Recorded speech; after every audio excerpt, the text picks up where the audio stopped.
Hello, good evening, good afternoon, depending on where you're joining us from. My name is Alqaed. I'm the Director of Programs at Gulf International Forum, and thank you for joining us to today's panel discussion titled From Ballots to Benchmarks, the Next Government and Iraq's New Political Test. Very pleased to be joined by distinguished experts on Iraq affairs today to discuss the election results. 2 weeks ago, Iraqis elected a new parliament. Voter turnout rebounded to around 56%, according to government figures, a considerable increase from last election's turnout, indicating that despite public frustration and a boycott by Muqtada al-Sadr, many Iraqis still put faith in the ballot box. However, now comes the real test. Can the next government deliver on demands for stability, services, and reform, truly turning ballots into benchmarks of progress? The results underscore a fragmented landscape. The coalition of Prime Minister Mohammed Shaya al-Sudani came as the first winner by controlling about 46 seats, but this bloc fell well short of a majority. Pro-Iran blocs and faction in the parliament, the coordination framework now collectively hold a large plurality of seats, ensuring Tehran's allies remain highly influential in the new parliament. Meanwhile, Sunni parties secured roughly 73 seats, down from around 80 seats in the former parliament. That's pretty much related to the internal divisions, blunted potential gains for the Sunni parties. However, in the Kurdistan region parties, the KDP and PUK together won around 40 seats, preserving the Kurds' kingmaker role in Baghdad's coalition building. These outcomes raise pressing policy questions. What do the results reveal about public sentiments toward Iraq political class? How will the parliament dominated by Iran-friendly blocs shape foreign policy? Meaning, will Baghdad tilt toward Tehran more, or will Baghdad maintain balance with Washington and Arab neighbors and Turkey? What does the reduced Sunni seat count mean for the Sunni influence in the parliament? How might Kurdish leaders as well leverage their position in budget and oil disputes with Baghdad? And within the Shia majority, will rival factions from Sudani camp to Maliki camp unite or collide in forming the new government? Our panelists will explore these questions and assess whether Iraq's incoming leader and government can deliver on their promises and form an effective and inclusive government. Today's speakers in speaking order are Dr. David Patel, who's a research fellow in the Middle East Initiative at Harvard Kennedy School. His research focuses on religious authority, social order, identity, and state building in the contemporary Middle East. Also joining us today, Victoria Taylor, who's the director of Iraq Initiative at the Atlantic Council Middle East Program. Most recently, she served as Deputy Assistant Secretary for Iraq and Iran in Department of State.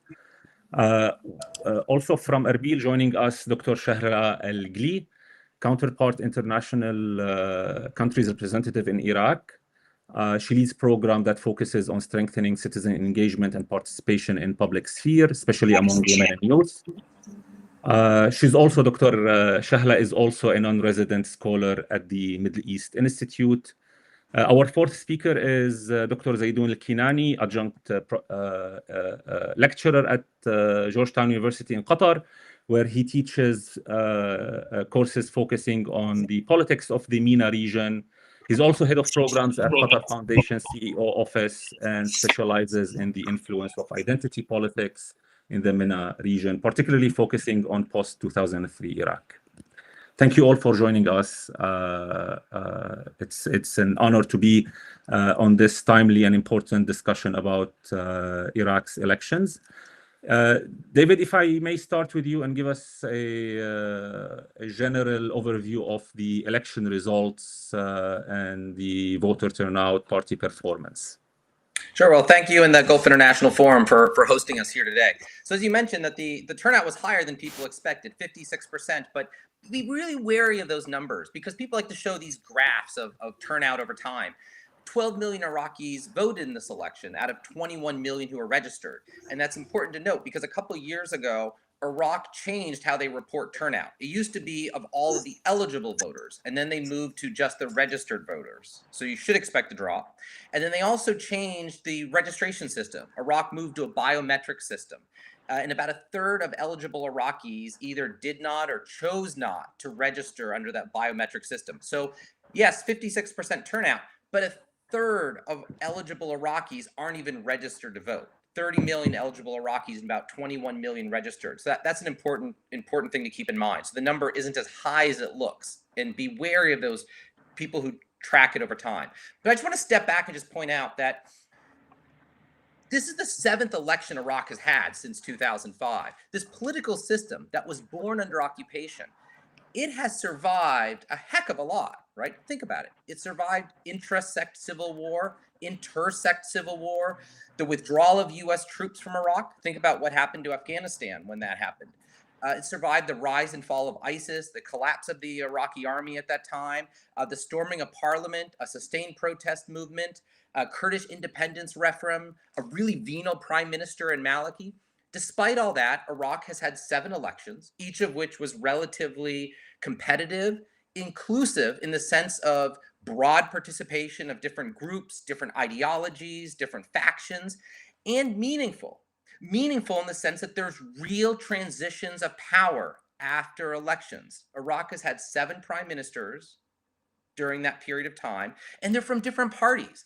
You had the Dawa party giving up its hold over the prime ministership when other parties won. You had Kadhimi, who wasn't from the Islamist movements at all, come to power and then give up power.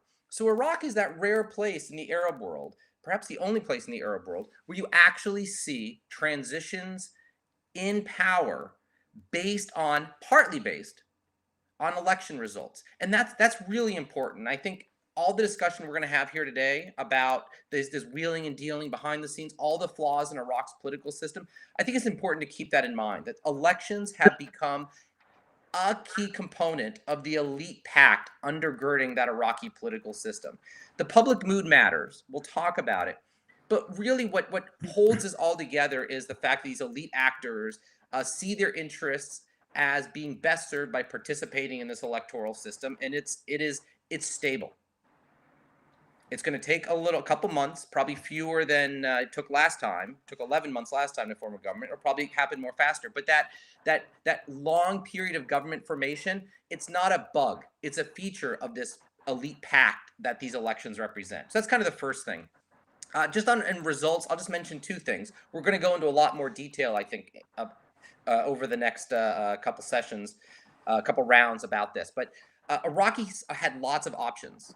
There were over 3 dozen parties, over 3 dozen electoral lists, and there were, I think, 75 independent candidates of all different factions. The grand coalitions that existed before had broken apart, so that even the coordination framework was divided over numerous factions. The Kurdish parties were running against each other. The Sunni Arab political groupings were running against each other. So Iraqis had a lot of different options. The vote share was very fractured. And one concluding point I want to make is there was a complete collapse of the electoral support for the Tashreen parties. These were the electoral lists and parties that emerged out of Iraq's protest movement from 2018 and afterwards. That Tashreen movement was divided over 3 different electoral lists this time, and only one individual got elected. And he got elected in Basra, and largely on Basrawi local level issues. Last time, the Tashreen movement, Imtidad, they won 9 seats, and then after Sadr withdrew, they had 15 seats. Most of those MPs ran again, and they all got wiped out except for the one who was reelected. And I think that's something that a lot of people haven't commented on, but I think it's worth noting that the one opposition movement divided amongst itself, yes, but that Tashreen movement which was trying to change this entire system, it electorally got wiped out. The change in the electoral rule from last time, which was a reversion back to the rules that they used before 2018, played a factor. But I think they also just did not deliver what their voter support, what their previous voters wanted, and their electoral support collapsed. And we'll come back to this because there isn't that Tishreen voice of reform now, internal opposition within the parliament that I think a lot of people were expecting to see. Thank you, David. Victoria, with the Iran-aligned factions retaining significant influence, how might the new parliament affect Iraq's relations with the U.S. and its ability to balance relations between Washington and Tehran? Yeah, thanks. So I think that's really a key question for the government formation process, as well as for the future of the relationship with the United States and how this new Iraqi government will conduct its foreign policy. And I'd say I think one significant factor here in the election results is, not only did the parties affiliated with the Iran-aligned militias, retain influence, in some cases, they really expanded their share of the vote and gained seats. And I think you can point to the results for the AAH affiliated Sadakun party, which went from something like 9 seats to 27. And so whether or not we like it, these groups are not only, security forces, they are now amassing significant financial and political resources. And I think the key challenge here is really in the Trump administration, we have an U.S. administration which is prepared to push harder than any previous administration to reduce Iranian influence in Iraq, and really, I think, is prepared to push the Iraqi government to take stronger steps against the militias. And so this is going to pose a real dilemma for the next Iraqi government. I was just in Baghdad and was able to meet with a number of Shia political leaders and analysts. And what I heard was a real desire to maintain a relationship with the United States, even to strengthen that relationship. I heard a message of continuity in Iraq's foreign policy, a desire to really continue on from the foreign policy that was conducted under Prime Minister Soudani. But there's a big question about how hard the U.S. is prepared to push and what kinds of conditions they might place on the government formation process. Is the Trump administration prepared to really place a condition on the government formation process that there are no designated groups that are part of the governing coalition? Can the framework and the coordination framework actually form a government without AAH, which has done so well in the election? But I think the key question here, in the United States right now, in Washington, I think we're at a moment where the rubber meets the road, and it's simply, not politically tenable anymore in Washington for the Iraqi government to be paying the salaries of these designated terrorist groups who have killed Americans, while on the other hand, still trying to strengthen security cooperation with the United States. And so as we saw in the administration so far, we saw the U.S. government push very hard against the passage of the PMF legislation, and ultimately the Iraqi parliament did pause that. But the U.S. also has been prepared to really use that sanctions tool very aggressively, using sanctions against groups like Kataib Hezbollah, designating them as foreign terrorist organizations, which is maybe more of a symbolic step, but significant nonetheless. And also, designating the Mohandas company. So I think we can see the Trump administration's prepared to really push quite aggressively. If you have a government that is really backed by some of these Iran-aligned groups, can you really take the kind of steps against those groups that would be necessary to maintain and to strengthen the partnership with the United States? And I think the more fundamental question that we have right now in Iraq is, are any of these groups willing to lay down arms and really come inside the political tent fully is the Iraqi government willing to take more decisive steps to rein in the extreme groups, Kataib Hezbollah, Han, and really to bring them under state control? I think it's an important question, certainly for the relationship with the United States, but ultimately this is an important question for the Iraqi state. Are they going to kind of exert steps that would bring all the security forces under government control? That's important for Iraqi sovereignty, not just for the relationship with the United States. Thank you. Zeidon, if we delve more into the results, Sunni parties dropped to about 73 seats despite the boycott of Muqtada al-Sadr to boycotting the elections. What does this mean for the Sunni influence in the next parliament and government formation? Yeah, thank you, Anas. Thank you for having me. It's a pleasure to be with everyone. There are several considerations, like broader considerations, that might help contextualize this electoral drop in relation to the Sadrist boycott, which would be something else than what we will be looking at now. But to begin with, the Sadrist withdrawal primarily disrupts the electoral balance within the Shia political arena more than it would to the Sunni political camp or the Kurdish political camp. Typically, a boycott by the Sadrist movement reduces competition within the Shia vote pool, weakening Shia rivals such as the political parties within the coordination framework, which means that the immediate electoral consequences would be intra-Shia politically.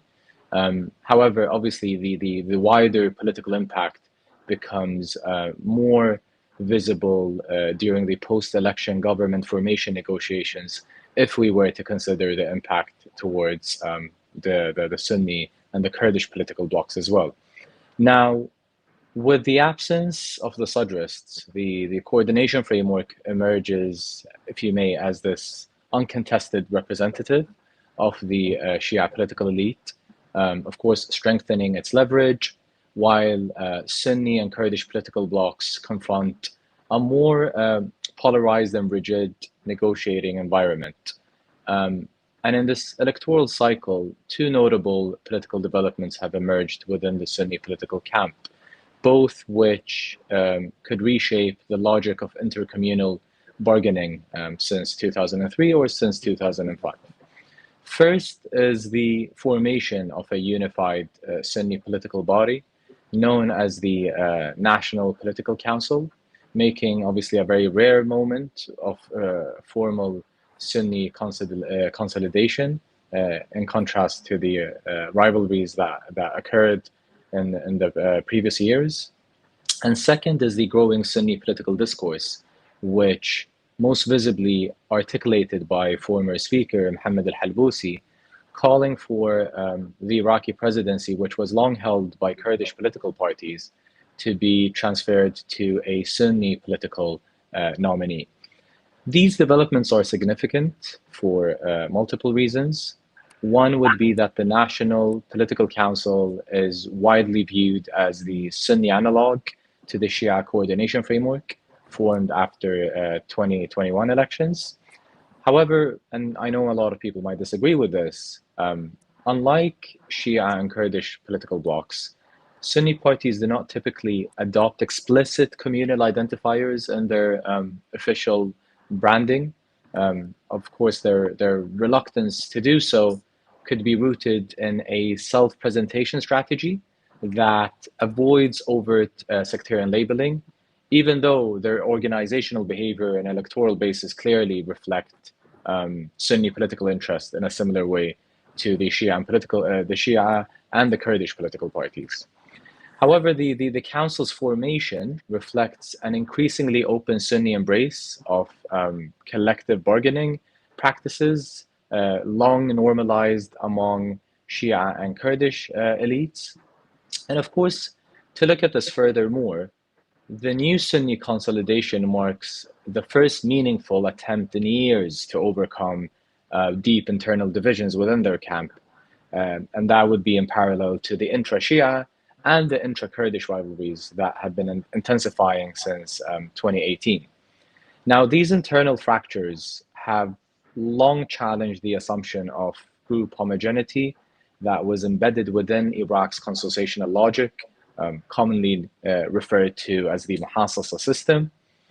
And under this arrangement, ethnic and sectarian groups are assumed to be cohesive entities with unified leaderships capable of distributing power internally. Now, the re-emergence of a unified Sunni voice challenges the structural foundations of this model and complicates the notion or the conceptual framework of power sharing negotiations. This Sunni reconfiguration, if we may, also places considerable pressure on Kurdish political parties, especially at a moment where KDP and PUK rivalry has reached one of its most contentious phases since 2003. The Kurdish political front is divided not only over strategy and federal regional relations, but also over who should nominate the next Iraqi president, despite the long-standing understanding that the Iraqi presidency goes to the PUK and the Kurdistan region presidency goes to the KDP. Now, the simultaneous Sunni bid for the presidency and the intra-Kurdish split weakens the Kurdish negotiation position and signals a broader erosion of the once stable communal distribution of the top state offices. Now, many political actors, Sunni, Shia, and Kurdish alike, have since sought to adopt the language of reform, renewal, and political transformation, particularly since the Tishrin protest movement in 2019. But while these proposals, such as swapping the presidency between the Kurds and the Sunnis, appeal to public sentiments about change, they remain symbolic rather than structural. Such shifts, of course, are unlikely to produce meaningful socioeconomic reforms or even address long-standing governance failures. Instead, they illustrate the ongoing recalibration of elite bargaining strategies within a political order still constrained by entrenched patronage networks, economic fragility, and unresolved legitimacy crises. Thank you, Zeidon. This is a good transition, Dr. Shahla, to ask about the fact that KDP and PUK won around 40 seats both together. How do you see the Baghdad-Erbil relations, and what leverage does the KRG now have in negotiating budget, salaries, and all revenues, particularly with the recent dispute with Baghdad?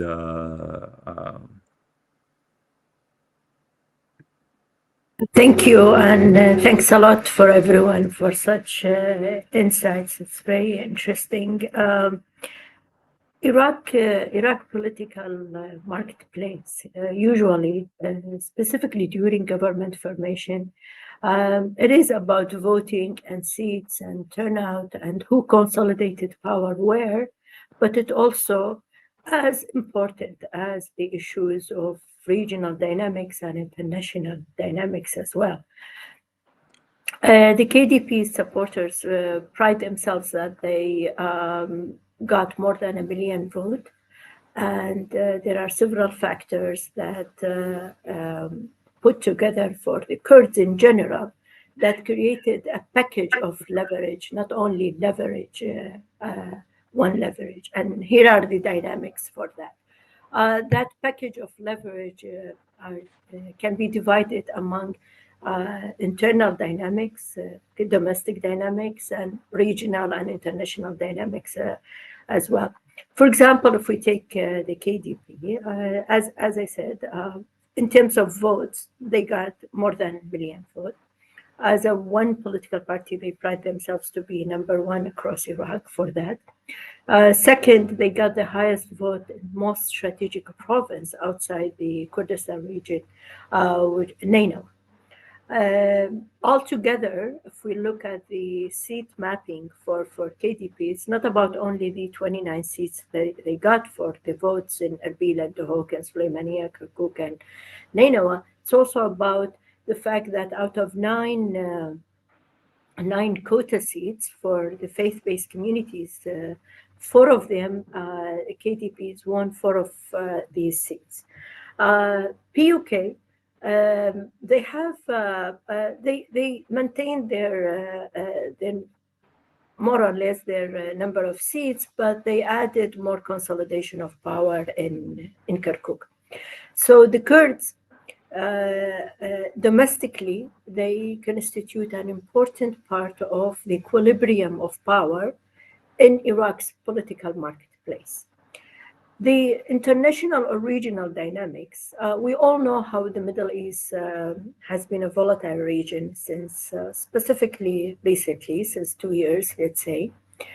And the Shia coordination framework, in general, the political powers, political elites in Baghdad do understand very well that what it needs inside Iraq is a stabilization, better terms with the international community, especially the United States, as Victoria alluded to, and better relations with Turkey for a number of reasons.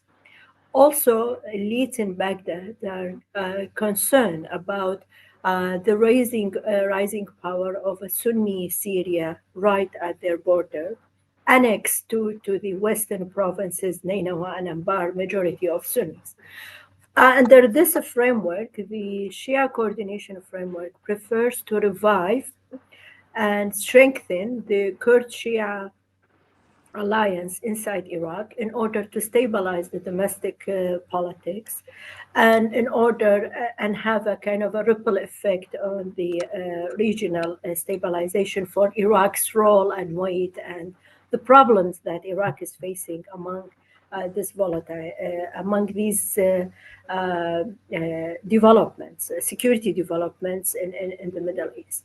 Turkey's angle is very, very important because Iraq will be entering an important negotiation around its oil pipeline. And the politics of pipeline include directly the Kurds, and more if we focus who among the Kurds, the KDP. And the KDP has a strong relation with Turkey. So they will be of importance as a key player in this pipeline negotiation and pipeline regional politics. The KDP also is very important in Syria's development, which Baghdad looks with much of concerns. KDP also, and PUK actually, for that matter, specifically maybe more given the recent developments with Marco Rubio's letter to President of the Kurdistan region, Nachirvan Barzani, praising his role in peace building and the disarming of PKK. And also the upcoming visit of the Deputy Secretary of State to Erbil to open the largest consulate in the American consulate in the world in Erbil. This package of leverage, that would impact Iraq political marketplace in the government formation marathon. Yes, seats and number of votes and how many votes a political party gain across major strategic provinces, it counts, and they are very important. But the leverage is not about only domestic issues, it's about regional and international relations. And it seems the Shia political parties, the elite in Baghdad, they want to revive the Shia-Kurds alliance for that matter, and specifically to stabilize Iraq and protect it from being from slipping into any regional security destabilized situation. There were some talks among the major Shia political parties, majorly AHH and Halbousi's Taqaddum, to talk about Wathiqat Baghdad Covenant before the elections, saying that we are going to come together, and if the Kurds believe in centralized government, they can join. Now the conversation has changed. Major Shia political leaders, their first step, their first city to visit and launch the government formation negotiation was Erbil. So the dynamics actually inside, specifically for this government formation, depends on regional and international dynamics, more so than just the number of the seats. Thank you. Thank you, Dr. Shahla. Victoria, if I may come back to you. I know in your first remarks, you mentioned a difficult and delicate balance between Tehran and Washington for the Iraqi government not to upset both. I think this is mission impossible. We saw some GCC states manage to do it, but now it's Iraq has, I mean, Baghdad has a different position. How do you expect the new government to engage with Iran? Will it continue strengthening ties with the GCC states? I know you alluded to that in the first, but you have the GCC states, you have Iran, you have Turkey, which something Dr. Shahla mentioned. How do you read from your visits in meetings in Baghdad? Yeah, thank you.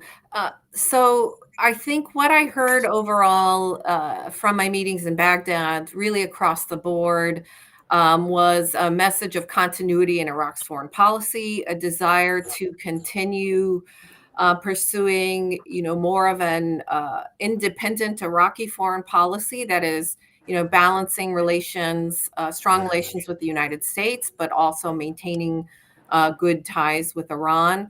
And I think within that, I still heard, and the Atlantic Council delegation heard, a message of a continued focus on integration into the Gulf. And in fact, we even heard some Shia political leaders saying that the eventual hope was GCC membership, which I think is, a very interesting message to hear, and certainly a goal which seems quite far off right now.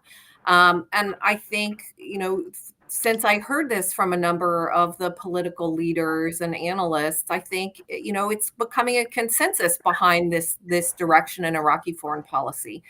I think the other clear thing we heard was, this idea that the next prime minister would be really someone who is implementing the framework policies and not someone who was developing them.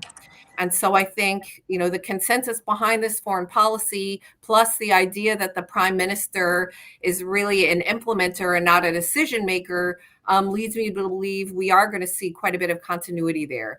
I think the real question behind Iraq's relationship with the Gulf is really the extent to which the spoilers can continue to obstruct closer relations and closer integration.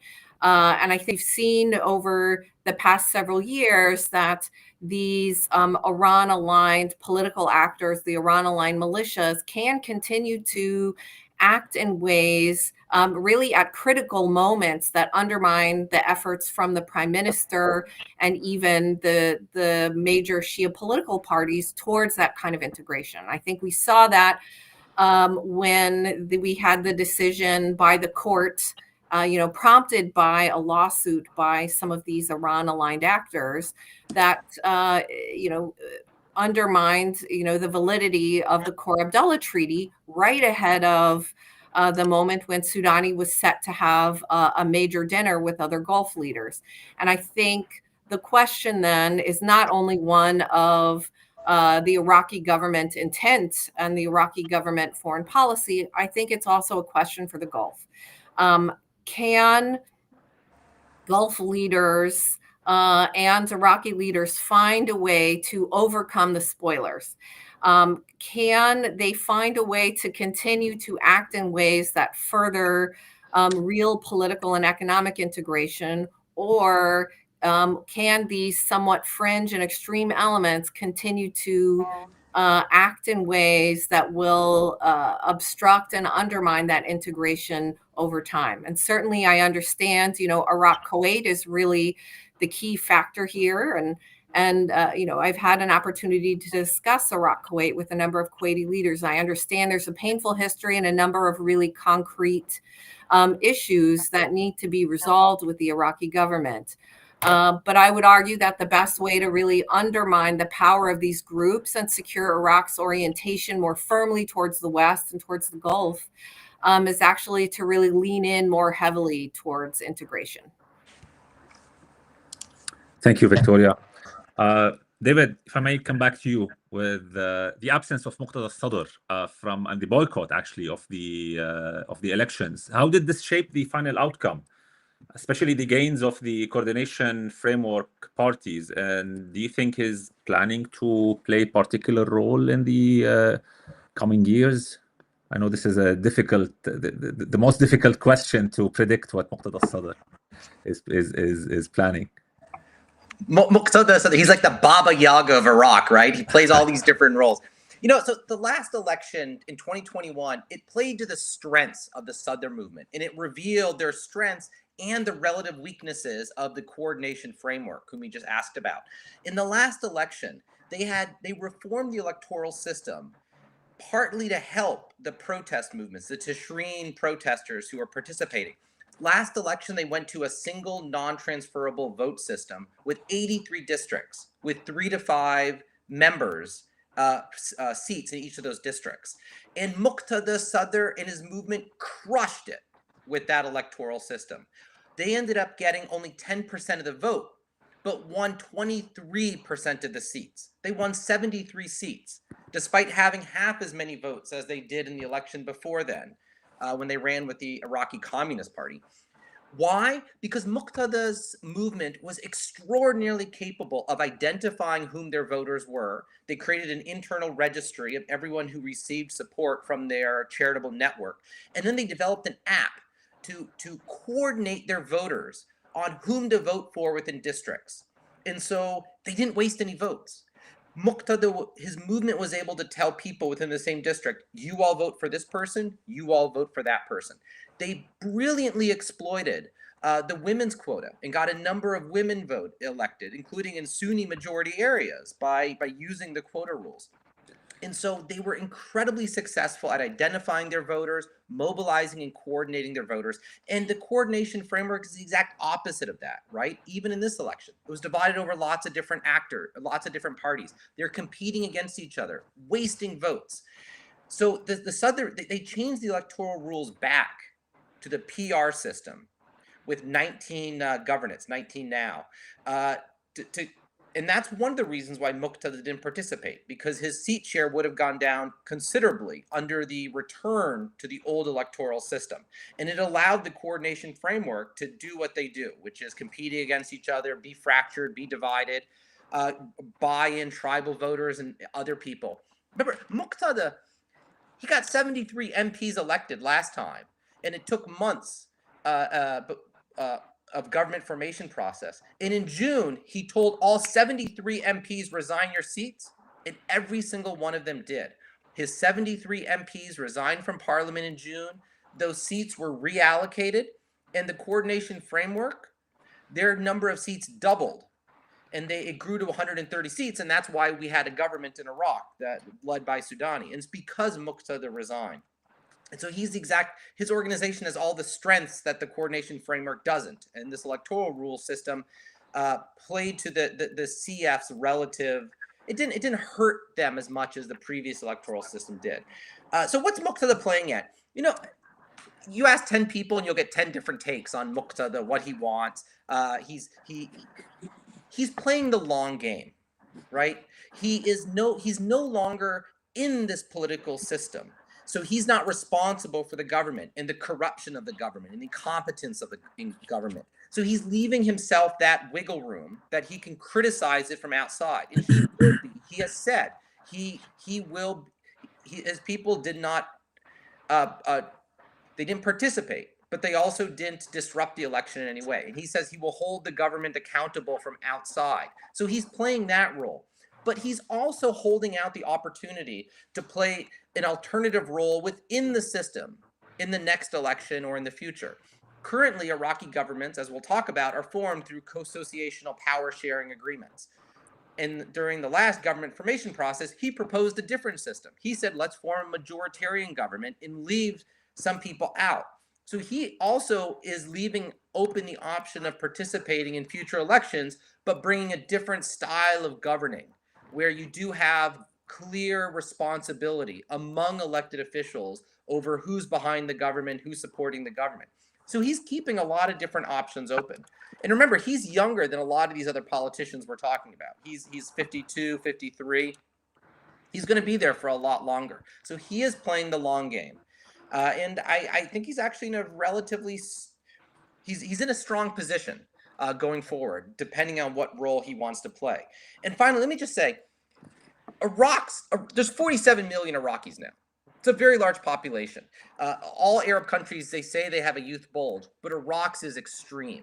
Half of Iraq's population has been born since the overthrow of Saddam. And so when you include people who were kids under 10 when Saddam was overthrown, 70% of Iraq's population do not remember the Ba'athist system. The only political system that 70% of Iraqis know is this post-2003 corrupt electoral system, which Muqtada Sadr has been a constant presence either in or criticizing either within or outside the government.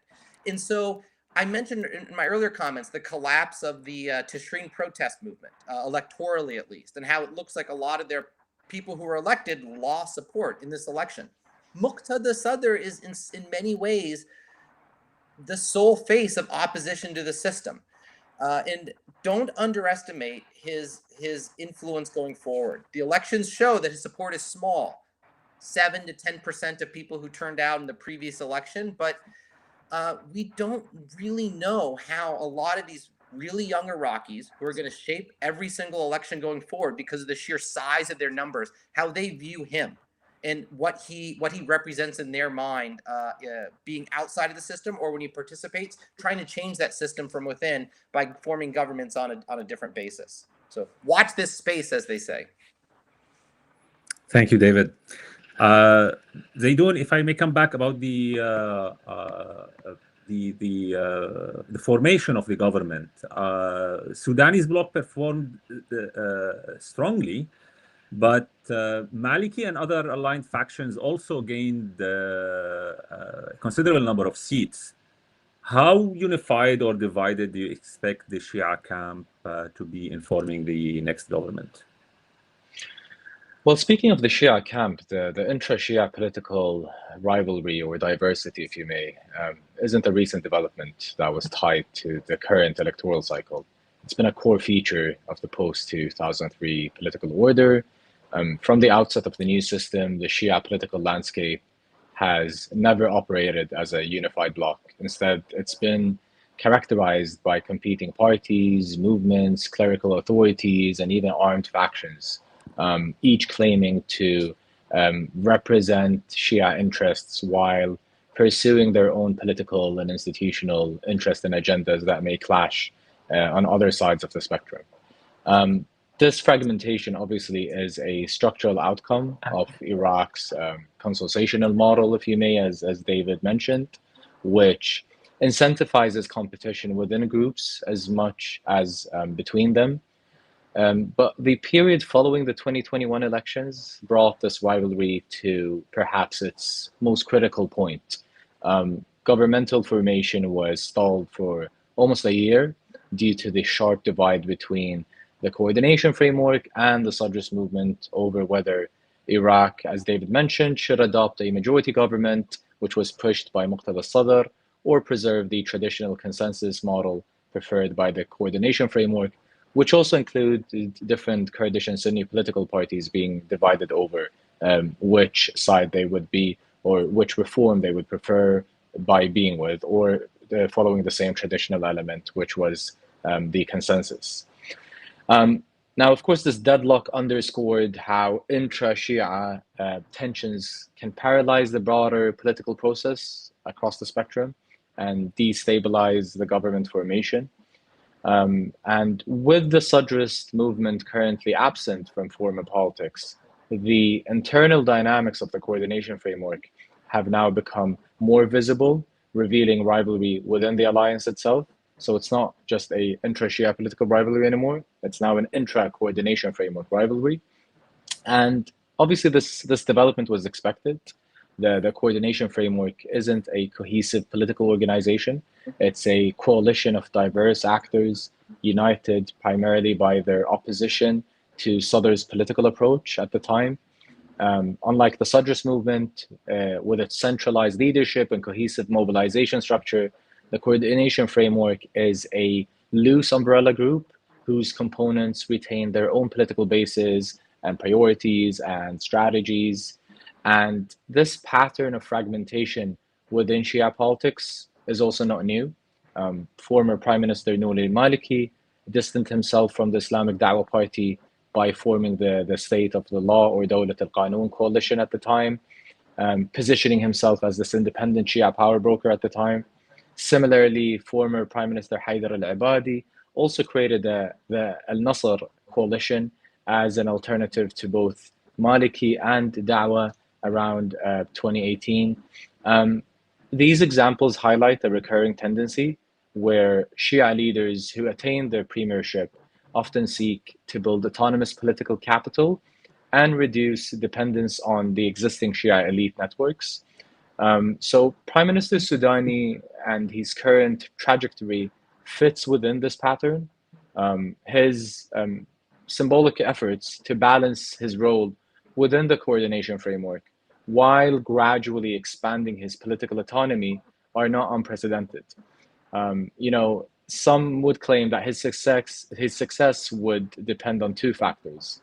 One would be his ability to satisfy the competing interests within the coordination framework and his capacity to cultivate cross-sectarian alliances with Sunni and Kurdish political blocs to reduce coordination framework pressure and present himself as a national rather than factional leader.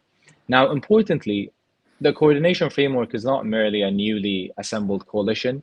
It includes some of Iraq's most influential post-2003 political figures, such as the previously mentioned former PM, Nouri al-Maliki. You've got Ammar al-Hakim, Qais al-Khazali, and Hadi al-Amiri, despite their very different political and ideological styles and practices. And it's also important to note that their entrenched networks and patronage system give them significant influence over the prime minister's room for maneuver, whether it's Sudani or a different candidate. And of course, it's also important to notify that regionally, Sudani has thus far been well received. However, the sustainability of his political leverage will ultimately depend on also how well his agenda would align with the interest of both Washington and Tehran, who also play a significant role in the government formation or the political future of Iraq. Finally, on this point, his ability to navigate these competing external pressures while managing intra-Shia rivalries at home will definitely shape the trajectory of Iraq's political stability and his own political future. Thank you so much, Zeidon. Dr. Shahla, how do you read the participation in the elections and public opinion reaction to the results? Thank you, Anas. The participation, the official numbers, regardless, these elections, everyone talks about that. As David explained, that everyone show charts how the participation has increased. But frankly, I consider this as part of a reverse political marketplace, because Iraq political process, it's a political marketplace on par. This time around, Iraqis themselves, they realize they can benefit from the election season. Because they know very well the elections is not about accountability, government performance, political platform, government agenda or policy. They know very well, and they are way politically more mature than most of political elites in Baghdad. They understand, and actually they really got the lessons after Tishreen movement and after that election, when they got almost 19, if I'm not mistaken, 19 seats at that time. It was a big deal. They were big hopes. It was the first time that an Iraqi prime minister resigns. A kind of outsider like Al-Qademi came into power, but they realized at the end of the day, the coordination framework has the upper hand. And at that time, also the militias, they made sure to show Qademi and the Iraqis who is in power, who has the final say. And actually, this trend continued even after that with Sudani. And I agree with Victoria that the coordination framework, especially this time, one of the conditions that the next prime minister shouldn't have a political party or run for election and all these conditions, and they should formulate the foreign policy. They even now they are bargaining with the Kurds about the foreign ministry instead of in exchange for the presidency.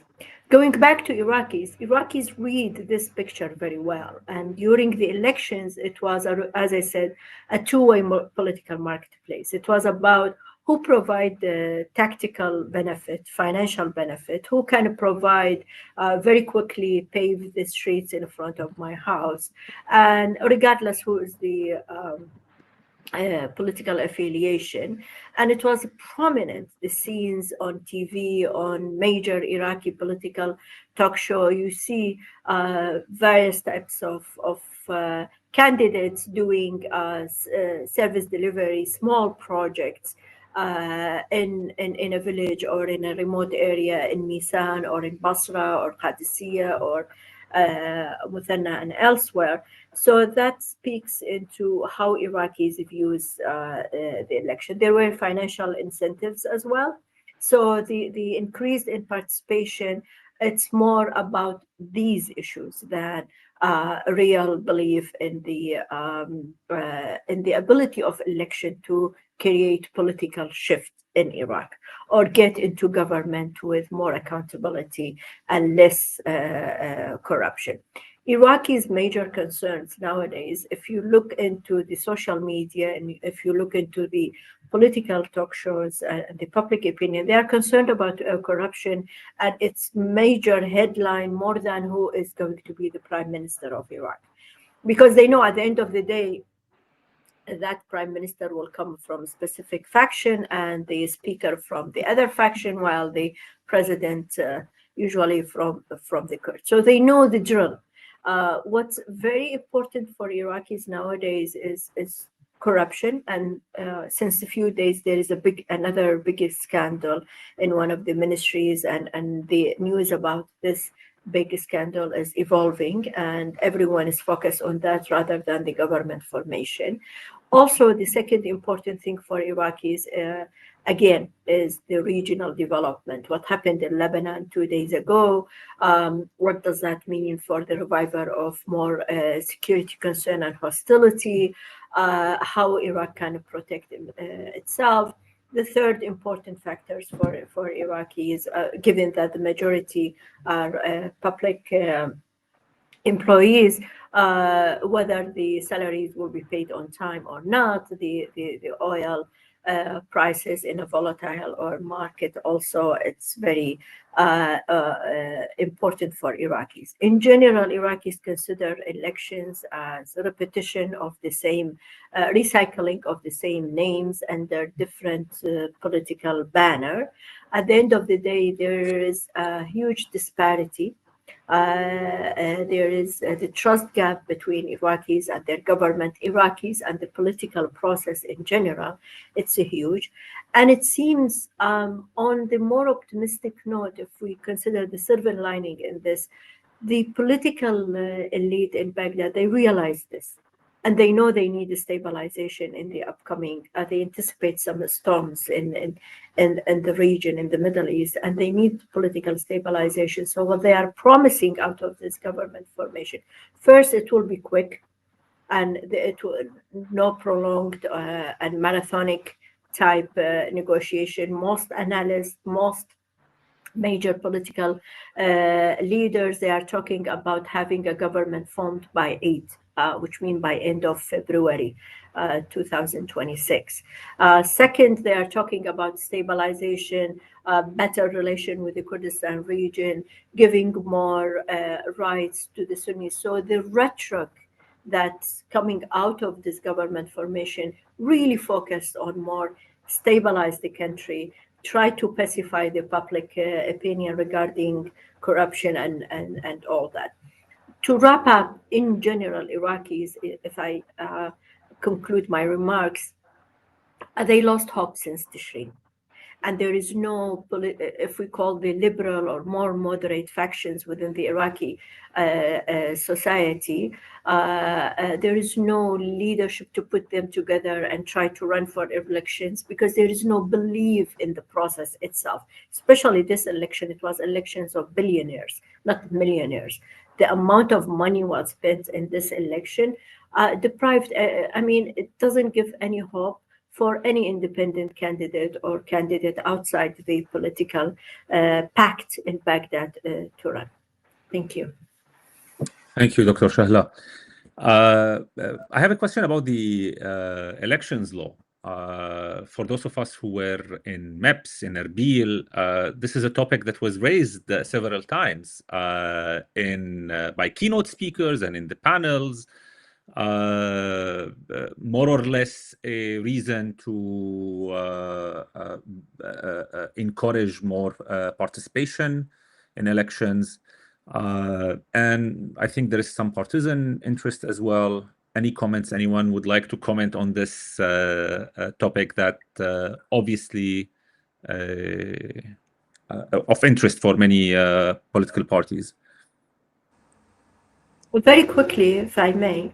The election law, changing again the election law, it's part of the major bargaining chip for nowadays in the government formation.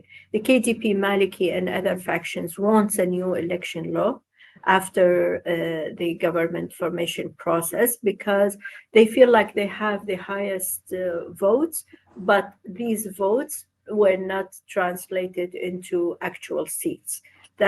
So election law, it's a big deal, and it is one of the bargaining chips among political parties who are negotiating the government formation. Apart from Asab Ahl al-Haq, who gained much more seats, the problem very quickly with the election law is that the threshold among provinces, there's a huge disparity.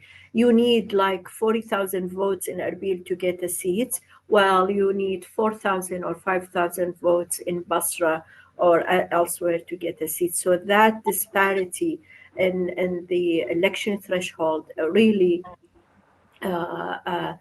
affected the translation between the number of votes into a number of seats. Thank you, Dr. Shahla. Continuing on the same topic, which is more of a public trust, there is obvious a widespread public fatigue with the political class. I know, Dr. Shahla, you mentioned a couple of points about what Iraqis want and what are the priorities for voters. But overall, what are the concrete domestic policies that will be essential for rebuilding citizen trust and preventing a renewed cycles of protest or maybe disengagement? Anyone? This is a question for anyone. I know it's a tough one because the list is long. You know, one of the challenges in Iraq is that you look at the price of oil when the U.S. overthrows the Ba'ath regime, it's like $36. When Jafari becomes the first elected prime minister in 2005, the price of oil is what, like $56? For the first decade that Iraqis ran that that new government from 2005 to 2015, oil prices were like $90 to $100. So Iraq was flush with resources, and what they did is they expanded the political pie again and again and again, and those co-associational governments were easy to get because they were dividing up a huge pie, right?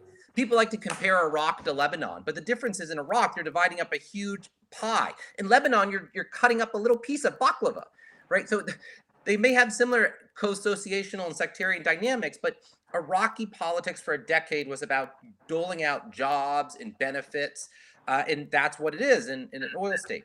Then they had to freeze public sector hiring in Iraq after 2014. And a lot of these demands of the protesters in Tashreen wasn't necessarily just it was that we want to take our rights. A lot of them were young people entering the workforce for the first time. Remember, 800,000 to 1 million Iraqis enter the workforce a year, right? Huge numbers. They want the jobs and government benefits almost exclusively in the public sector that they saw their older brothers, their cousins, and their parents get. And that's a real challenge for Iraqi governments, not to shift people, to shift and it's the same challenge everywhere. All oil states in the region have shifting economic activity from the public sector to the private sector, creating jobs that aren't public sector jobs. I think it's a real challenge for future governments. And I'll be blunt. Soudani made the job of all future prime ministers of Iraq in the near term more difficult. He restarted public sector hiring. He doled out jobs, largely to try to buy himself his campaign. His campaign image was a crane, right? A building crane. It could have been a payroll slip because he employed another 1.2, 1.4 million people. I've seen estimates that the wage bill of Iraq grew 40% from like 2000 once he came in 2022 to 2025. They've been running huge budget deficits, and so the question is, what can governments do to get public mood up? The public wants jobs, and the government just doesn't have the resources to provide those public sector jobs. So it's a catch-22 in many ways. That is true. Any thoughts on the diversification, ability to diversify, push private sector? Iraq's neighbor to the east, the GCC states, have done quite impressive work, most of them, not all of them, when it comes to pushing private sector into securing more job opportunities and lowering the unemployment. Particularly the you know, as you mentioned, David, the management, the fiscal management or mismanagement of Iraq's budget is a serious challenge for the next prime minister. Mainly that as we heard from many of you, the next prime minister will be a general manager rather than a prime minister. Any thoughts on a role of private sector or diversification, how the government can diversify the economy? So maybe I can just chime in here. So what I heard when I was in Baghdad, while there was a lot of talk about the importance of U.S. investment, that was almost solely in the context of what I believe is an effort to appeal to the Trump administration, and not in the context of a broader package of economic reforms and a focus on broader plan to energize the private sector, reduce public spending, and really address the economy as a whole. It was very much kind of part of this very transactional approach, which I think, you know, is a legitimate approach to take with the Trump administration. Obviously, it has worked for the Gulf countries, but it was in that context that I heard and had discussions about the economy.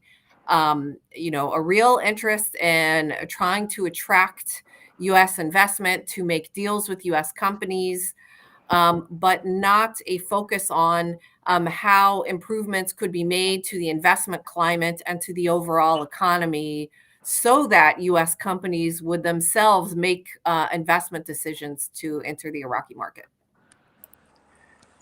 Zeidon, I saw you unmuted yourself, your mic. Yeah. I think what I would like to add about this is that I don't think there is an issue in recent years when it comes to the diversification of the private sector, particularly when it comes to the external and regional investments. I think a major issue here are the incentives for people to pick those jobs over the public sector jobs.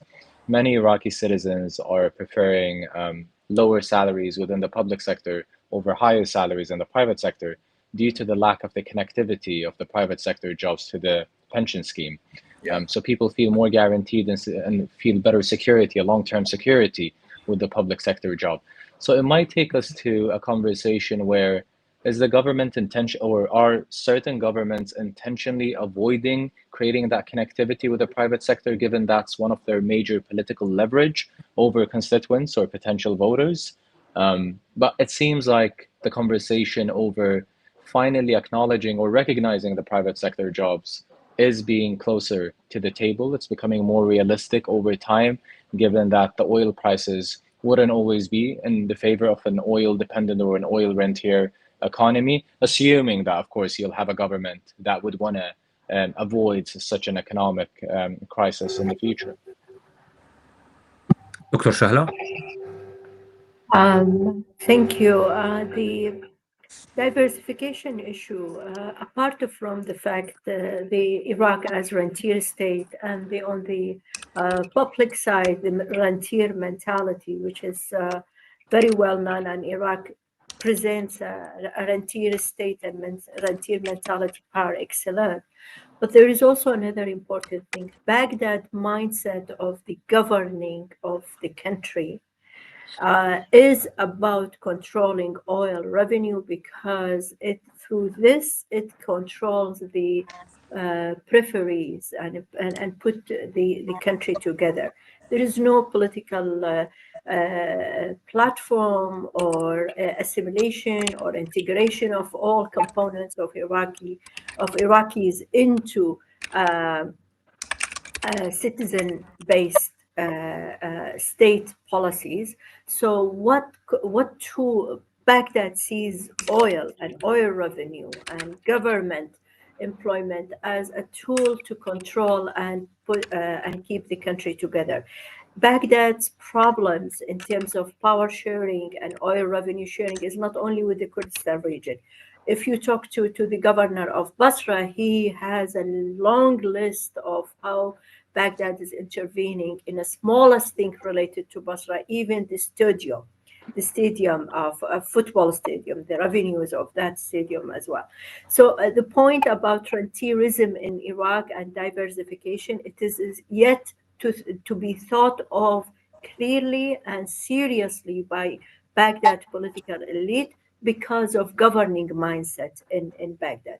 There is way to go about this issue specifically, and Iraq in this aspect is heading to a very dire situation, given the global decarbonization, the volatile oil market prices, all these issues that will definitely and currently affecting and creating a huge deficit in Iraq budget, but political tactical political calculations in Baghdad overcomes any future planning for strengthening private sector. Power means controlling revenues. Revenues is oil and employment. David? 2 quick points. Millions and millions of many of Iraq's political elite became multimillionaires over the past decade through corruption and through connection to political parties. A lot of that money seems to be coming back to Iraq now in various ways. Shahla mentioned this was a billionaire's election. The reason why it was a billionaire's election is because there was so much money flowing into politics and so much vote buying in this past election.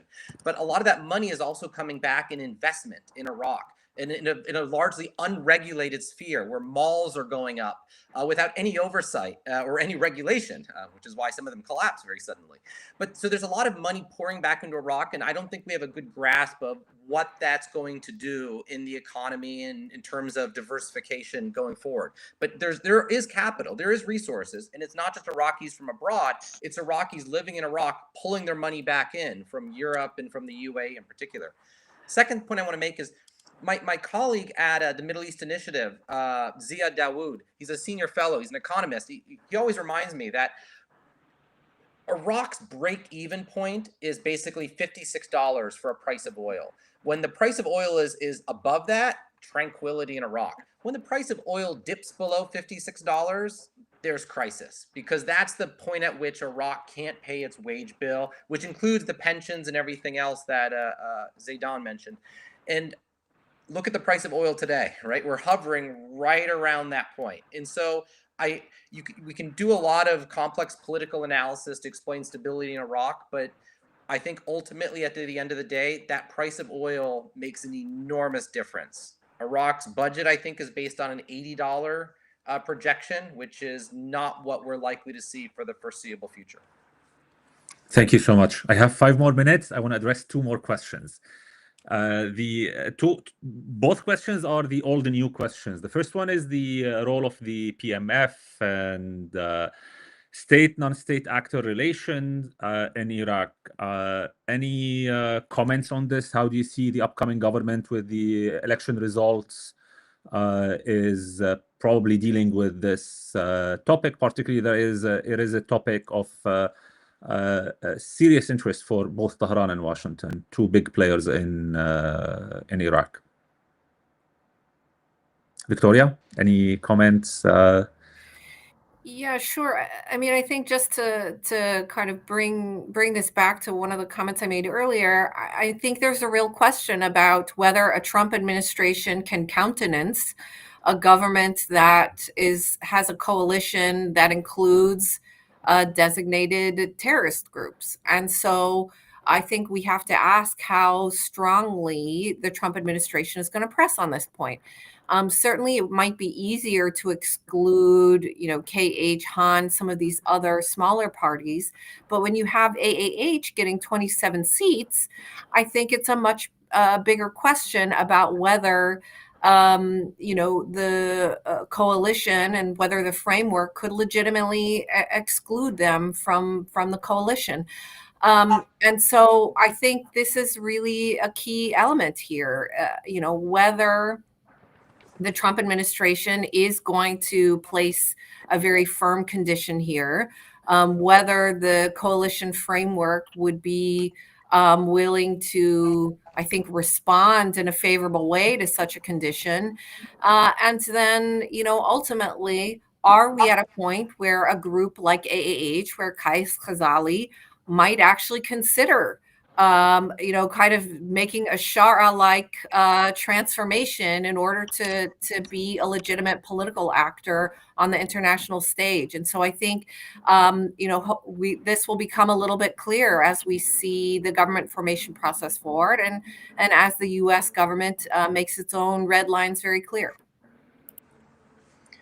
Let me just add that Iraq is this weird situation where all the actors, both in Iraq and around it, want to keep that center weak, but not collapse, right? So all of Iraq's neighbors, Iran, Kuwait, they don't want a strong Iraq central government that would threaten them again. And the key figures in the center of Iraq's political system, the Kurds up north, the Sunni parties, and a lot of these Shias with their own militias, they want to keep the central government weak, because the Kurds don't want to be threatened. A lot of Sunni Arabs fear domination by a Shia-led government. And a lot of these Shia groups have their own interests in terms of smuggling. And so you have this odd situation where the people at the center of the government collude to keep the central government relatively weak. And so this issue of state, non-state actors, it's going to be with us and with Iraqis for the foreseeable future. It's not just about the militias that are there today and their role in the government. It's a structural feature of Iraq's political system. Thank you, David. One more question I think is pressing for Iraq right now is the drought and climate change, environmental changes happening in the country, which is affecting water security, food security, and it increases its reliance on Iran and Turkey for importing food. How could the new government, the upcoming government, deal with this situation? I know there are disputes with Turkey about Iraq's share of both rivers that they share with Turkey and with Turkey and Syria. Any thoughts about how to handle this situation?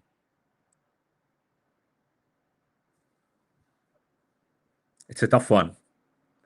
I'm sure it's a very tough one. Okay.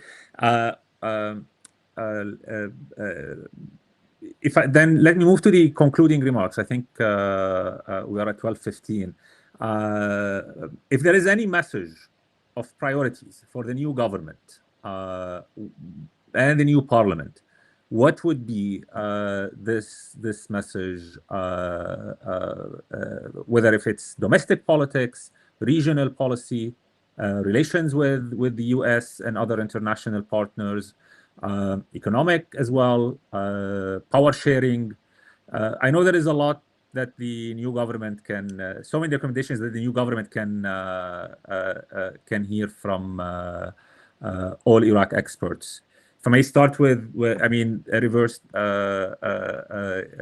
order, Dr. Shahla. The major message that we are hearing actually from major political parties from Baghdad is that they look for a stabilized Iraq, and they are I mean, usually they promise a lot before government formation, and they promise the Sunnis more than what they will be achieving or implementing afterwards. They promise the Kurds, but it seems this time, because of the regional dynamics, because of the pressure of the current American administration, they really want a stabilized Iraq. And even if this intention to have a stabilized Iraq, to zeroing the problems on domestic level, trying to regain the trust, even if this intention is because of regional dynamics, because of US pressure, I think Iraqis will take it, because it means that at least for the next few years, the mindset in Baghdad is looking into the country from a state development from more structural point of view rather than tactical rentier mindset. So if the pressure continues, if the regional dynamics continue to be threatening, the way that's evolving the last few days, for example, Iraq will try to hedge its bets and try to stabilize more, try to make up for what it lost the last few years. There will not be quick or kind of monumental changes, but it could be that Iraq now, after this government formation process, could be at the starting point of being at the first planted seeds, first steps toward a more state-led country rather than non-state actors and military and political proxies. Zeidon? If there's anything that we learned from Tishreen, the protest movement in 2019, is that the youth, which is the majority of the Iraqi population, are thirsty to witness systematic changes and not just minor reforms. And obviously, we know that most of the people would be interested in economic incentives and benefits, but they will relate the economic challenges and the crises to the overarching challenges in the country, which is perhaps an identity institutionalized political system that, one, limits the democratic practice of an ordinary citizen based on their sub-identity that does not necessarily affiliate with their economic priorities and interests. And the other part is that it pushes the political parties to compete over sectarian rhetoric and limits conversations and competition over efficient and drastic political and policy programs that would benefit the country systematically, economically, and institutionally. And a major part of this incentive or this feeling amongst ordinary Iraqi citizens that may make them feel that there is a real change happening on the ground is putting an end to the militant impunity, which has a lot of the armed groups that are both in parliament and in the government. If we are not to face the impunity that conducted the political violence against ordinary citizens, against activists, researchers, and emerging leading political figures, then it'll be very hard to assume or imagine that there is an efficient and a strong and enhanced social contract theory between the state and the society. Thank you, Victoria. So, obviously I'm based in Washington. And so, I would say the major question here in Washington is one of alignment. And I think that many in Washington have a perception of Iraq and really view Iraq through the Iran lens. Can the next government and can the next prime minister take steps that start to show a more independent trajectory for Iraq, and one that carves out more space between Iraq and Iran. And I think that's what people in Washington will really be wanting to see, and probably other Gulf countries as well. Thank you, David. I think I made your job harder right now. most of the recommendations have been mentioned. Well, so I won't make recommendations, and I'll go back to the beginning. I mean, I started by talking about this extremely resilient political system that's had 7 elections over the past 20 years. There's 2 ways to think about that resiliency. One is how I presented it, as an elite pact that holds it together, an adaptive political settlement among all these elites, where these elections, it basically prevents unrestrained conflict, and that the institutions, the elections, they embed that settlement. And that's why all this backdoor channeling, it's just part of that. And that basically, think of all the Iraqi elites as in a circle, looking at each other. And as long as everyone's in that circle, they all have an incentive to remain in that circle, right? It's an equilibrium. The other way of thinking about it, and the way I think a lot of people think about durability of the resiliency of the Iraqi political system, is that it was resilient because of external actors, because of Iran and the US involvement, and because of Grand Ayatollah Sistani. We're about to test which of those theories explains the resiliency better, because Iran has fewer resources, has fewer capabilities of influencing things on the ground. The US seems to be losing interests, right? The US has largely withdrawn from Arab areas of Iraq, and Grand Ayatollah Sistani, 94 years old. So we're going to know in the coming years if stability, the resiliency of that political system was because of it's an elite pact, or because external actors were keeping all of the elite standing in a circle talking to each other instead of shooting at each other. Thank you so much. Thank you so much, everyone, for your time. And for those who joined us today, thank you for joining our program. I know we have panelists from Iraq, from Qatar, joined from Iraq, from Qatar, from Boston, from DC. And grateful for your time, and happy Thanksgiving for those celebrating. I hope you enjoy the holiday, and have a great rest of your day. Thank you.